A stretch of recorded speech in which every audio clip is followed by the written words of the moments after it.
국민의힘과 정부가 재정 건전성을 높이고 또 취약계층을 지원하는 내용의 내년도 예산안을 협의했습니다. 특히 장애인 고용 장려금을 인상하고 또 농업 직불금 대상을 확대하는 동시에 고물가 대책도 마련하기로 했습니다. 국회 취재기자 연결합니다. 박기환 기자.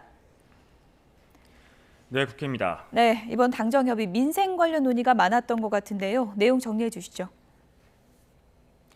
네, 당정은 윤석열 정부의 내년도 예산안을 국민의 삶과 다음 세대를 위한 예산이라고 규정했습니다.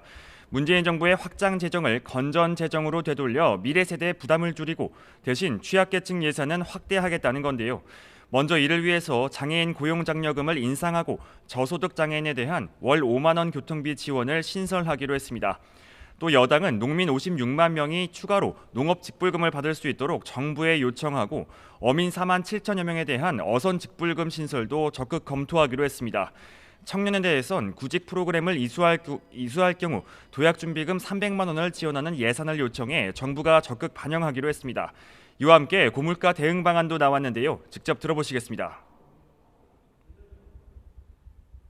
저소득층 에너지 바우처를 50% 정도를 인상을 좀 해달라 이렇게 요청을 했습니다. 농축수산물 할인 쿠폰이 현재 혜택을 받고 있는 분들이 590만 명입니다. 내년도에는 2배 이상 확대를 해서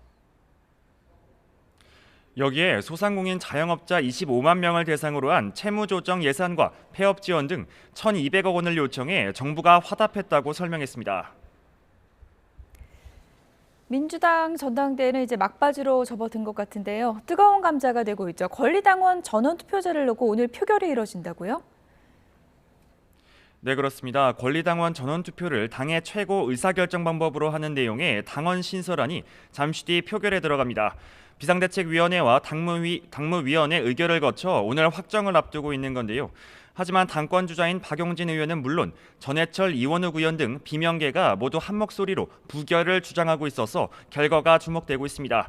박 의원 등은 전당원 투표제를 규정한 당원이 통과될 경우 전체 권리당원의 3분의 1이 참여하고 이 가운데 과반이 찬성하면 당 지도부의 결정이 무력화될 수 있다고 비판하고 있습니다.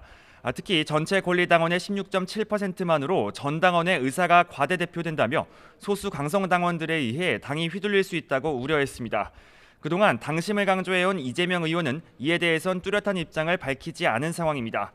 일단 중앙위 표결을 지켜봐야 하겠지만 이미 비대위와 당무위 의결을 거쳐 논의 자체를 되돌리기 어려운 만큼 가결될 가능성이 클 것으로 보입니다.